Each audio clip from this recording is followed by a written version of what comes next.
Nobody knows what you've been doing. Not your closest friends, not your family, not the people who think they have a fairly accurate picture of who you are and where your life is going. While they've been assuming, you've been building. Quietly, deliberately, in the small hours and the private moments and the spaces between everything else you're expected to be. And you haven't told anyone. Not because you're hiding something shameful, because you've learned something that most people never figure out. That announcing a rebuild before it's finished is one of the fastest ways to destroy it before it starts. Stay till the end, because this video is going to explain something about this specific kind of person that goes much deeper than privacy or introversion. And there's a twist in this psychology that most people completely miss, and that twist changes everything about why people rebuild in secret and what it actually takes for the rebuild to work. Let's start with the moment it begins, because it doesn't begin with a plan. It begins with a quiet decision that arrives after something falls apart. A relationship, a career, a version of yourself you were performing for years that finally became impossible to maintain. And in the wreckage of that thing, before the dust has settled, before anyone around you has finished processing what happened, something in you makes a decision. Not loudly, not dramatically, just quietly, in a way that doesn't require anyone's approval and doesn't invite anyone's opinion. It decides to start again. Now here's the first thing about this pattern that most people get wrong. They assume that rebuilding in secret is about shame, that the person is hiding because they're embarrassed by what fell apart and don't want people to see them starting over. Sometimes, but that's not the primary driver. Not for the people who do this most effectively. Research on what psychologists call behavioral intention and goal pursuit tells a more interesting story. Studies by Peter Gollwitzer at New York University found something that should stop every person who has ever announced a goal before achieving it. When you tell people about a future identity you're working toward, your brain registers the social acknowledgement as a form of completion. The congratulations, the interest, the supportive responses. They activate the same reward pathways as actual achievement. Your brain gets a portion of the good feeling before you've done any of the work. And that premature reward reduces motivation. Not completely, but enough to matter. Enough to explain why so many announced rebuilds never quite get finished. The person who rebuilds in secret has often learned this the hard way. They've announced a change before. They've told people about the new direction, the new chapter, the better version of themselves they're working toward. And they've felt the warm response. And then quietly, privately, they've watched the momentum leak out of them before the work was done. So this time, they don't say anything. They just build. But here's what makes this genuinely fascinating. Because the silence isn't only strategic, it's also protective in a way that goes much deeper than protecting motivation. Pause here, because this next part is the piece that most conversations about this pattern completely miss. The person who rebuilds in secret has usually survived something that required an enormous amount of other people's opinions while it was happening. The breakup that everyone had commentary on. The failure that came with unsolicited advice from every direction. The collapse that turned into a communal discussion about what they should do next. And somewhere in that experience, they discovered something important.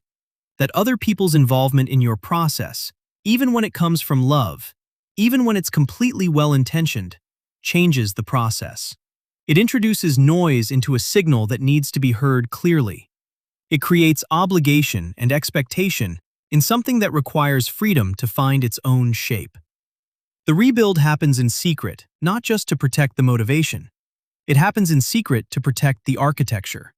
To let the new thing form according to its own internal logic, rather than the expectations of people who knew the old version.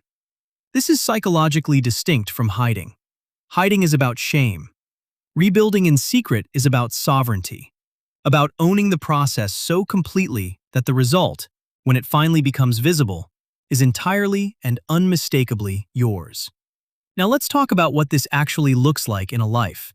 Because the external picture and the internal experience are very different things. From the outside, the person who is rebuilding in secret often looks like they're standing still. They're not announcing anything. They're not posting about a journey. They're not documenting the progress.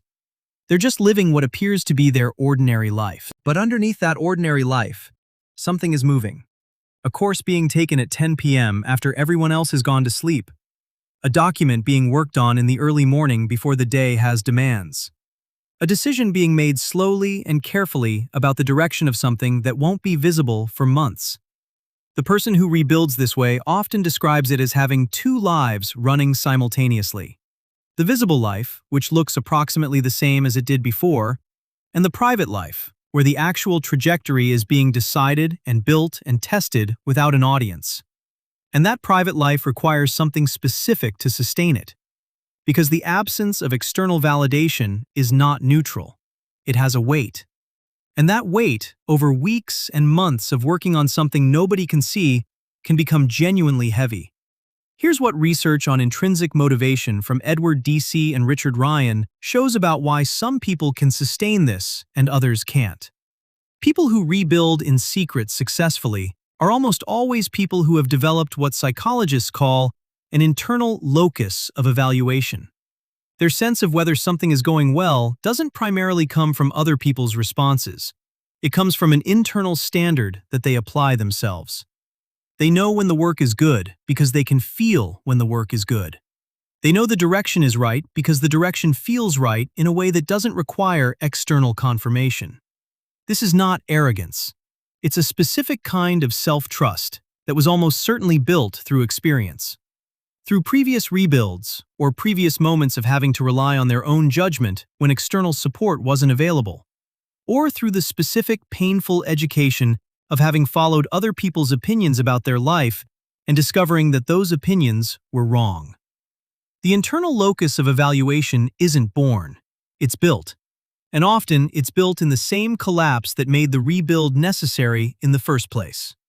Now here's the twist, and this is the part that changes how you understand this entire pattern. The secret rebuild almost never stays secret forever. And the moment it becomes visible is one of the most psychologically significant events in this kind of person's life. Because by the time the rebuild is visible, it's finished enough to be real. It's not a plan anymore. It's not an intention, it's a fact. And the version of themselves that emerges with it is not the version that left. It's a different version, shaped by the private work, carrying the evidence of what they built when nobody was watching. And the people around them, who thought they knew where things were, suddenly realized they were watching one story while an entirely different one was being written. That moment is not accidental. For many people who rebuild in secret, it's the whole point. Not to shock anyone, but to arrive as the thing itself, rather than as the announcement of a thing that might never materialize. There's something in the human psyche that needs to be able to point to something and say, I built that, fully, without permission, without an audience, without needing anyone to believe in it before it was done. The secret rebuild produces that proof. Not for other people, for yourself. And that proof, the private, unwitnessed knowledge that you built something from nothing when nothing was all you had, is one of the most durable things a person can carry. It doesn't require anyone else to know about it to remain real. It doesn't need acknowledgement to stay true. It exists as its own evidence, quietly, exactly the way it was built. You can lose almost everything and come back. You can start over without announcing it.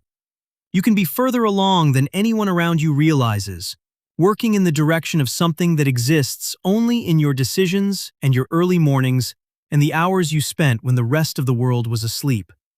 And when it finally shows up in the world, it will be undeniably, completely, irreversibly yours. That's not hiding. That's architecture. If this video described you more accurately than you expected, please subscribe. I would genuinely appreciate it.